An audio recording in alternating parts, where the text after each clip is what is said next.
Hey everybody, it's Jason Blaha here, and once again it is time for my client Michelle's vlog, and her training is actually fairly simplified right now. Uh, what we do, we're running training maxes that I program for her week to week. She hits the exact numbers I tell her to hit. We do them for training maxes, and then she does supplemental work for hypertrophy, and it's working pretty well for her. We're seeing her lifts go up consistently. And again, we're getting good results. We're not overtraining. She's not getting beat up by it.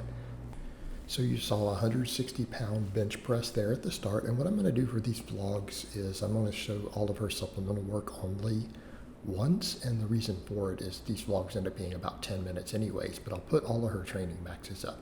So for those curious, our programming right now, she has 2 bench press days and then 2 squat and deadlift days as a lower body day. So it's basically a 4-day upper lower, running conjugate style max effort 4 days a week. So for supplemental work right now, we're trying to put a bigger focus on her pectorals. They're her limit on her bench.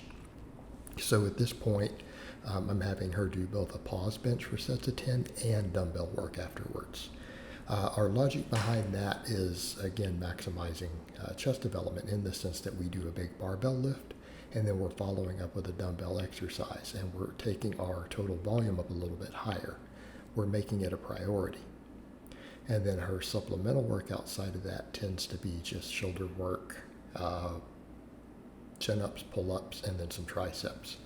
So what I'm doing here, the bench press obviously is a primary chest exercise. It's our primary lift, and because we're pausing all of it, we could get good chest development. Now the dumbbells, it's a stretch position movement, so we're going again into a lengthened position with a slightly longer range of motion than we would get with the barbell after we've already done the heavier work first. So again, here we're ending up with, if we don't count the training maxes as a set, and I think we can argue that we could, we end up with 6 total sets for chest, front delts, triceps, and all of that here, done twice a week. So we end up with 12 total sets, and that's a good amount of volume. We'll see here for other supplemental work. I have her doing chin-ups right now because she likes them. She's strong at them. And if we start to see any overuse, we'll rotate these over back to some rowing or more neutral bit pull-ups.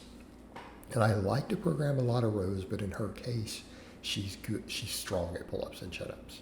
She has a base on them, so I don't like to take them out if I can avoid doing so. Because again, I don't want to take away an exercise like that she's good at and has a good track record with. So I tend to leave pull-ups or chin-ups in whether I have rowing in or not. Now here we're seeing the JM presses. She's up to doing like 75 pounds for sets of 10 on these. And if you watch her benching, when she gets to her sticking point in the middle, what do you see consistently? The triceps lock the weight out fast. So what we have to do for her to get her bench up is just keep building her pecs. Her triceps can lock a lot more than she can bench. You can look at what she's doing on the supplemental work, and you can watch the bar speed at the lockout. Okay? If we can get through the middle, she could probably lock any weight already. So I just keep the JM presses in, right? I let her progress on these, let her keep them in, and we were focusing on the chest. And it's not that we don't want a little more tricep. If we can get the triceps bigger and stronger, hey, great. But they're absolutely not limiting her bench at the moment. And then we finish off with some lateral raises just for overall shoulder development. It's a nice finisher. It's easy to recover from. All right. So we always throw some of these in for her. And I took them out when we first started this programming and then slowly added them back in once I knew she could handle the double maxes. All right, for a lower body, we always start with a training max for the squat and the deadlift. Right now we're doing 280 pounds on these back squats. That's what we rotated over to. This is still a little heavy for her, right? It's very, very close to a 1 rep max. But over time, that's going to improve because we actually started lighter and built up to this on these training maxes. Keeping in mind, this is heavier than she's hit on the platform. We did a meet not that long ago. So we're consistently, week after week, now squatting a weight that's heavier than she's ever done in competition. So that's a good spot to be in. Means if we go all out at a meet and she's psyched up because she maxes real calm, we may get more.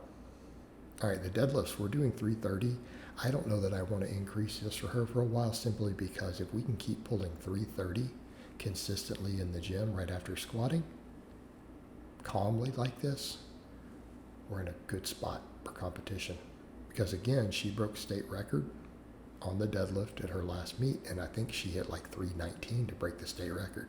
We're doing 330 consistently. All right, supplemental work, very basic. All right, we do 4 exercises outside of ab work, 4 exercises for her whole lower body. All right, we're doing hip thrusts. She's continuing to progress on these. She gets a lot of carryover out of these on her squat and her deadlift to some extent. I think they do more for her squat than they do her deadlift. All right, so we do hip thrusts. We do leg presses with a single leg alternating. All right, these 2 alone, this covers all of our quad and adductor development right here. Obviously, everything we do hits her glutes. Pretty much every exercise is a glute exercise on our lower day. Hitting it from 4 different angles. Again, we need to continue to have strong, powerful glutes to power lift. It's in our best interest to do so. So after the leg presses, we do glute ham raises and reverse hyperextensions. And she continues to progress on these. We just get stronger on these over time. We're doing sets of 10. Again, very straightforward.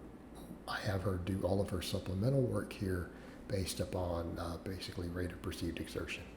And then we can use final sets to determine when we're going to increase. If it starts getting easy, we add weight. Right? If it starts to feel too easy, we know we have 2 or 3 reps left in reserve on the last set. It's time to start adding more weight. Again, we use this to build new muscle tissue over time. Okay? And keeping in mind, she's gained muscle and lost body fat while staying in the same weight class the entire time I've had her.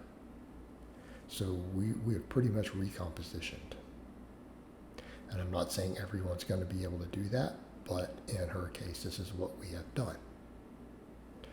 So we finish up with these and then reverse hyperextensions.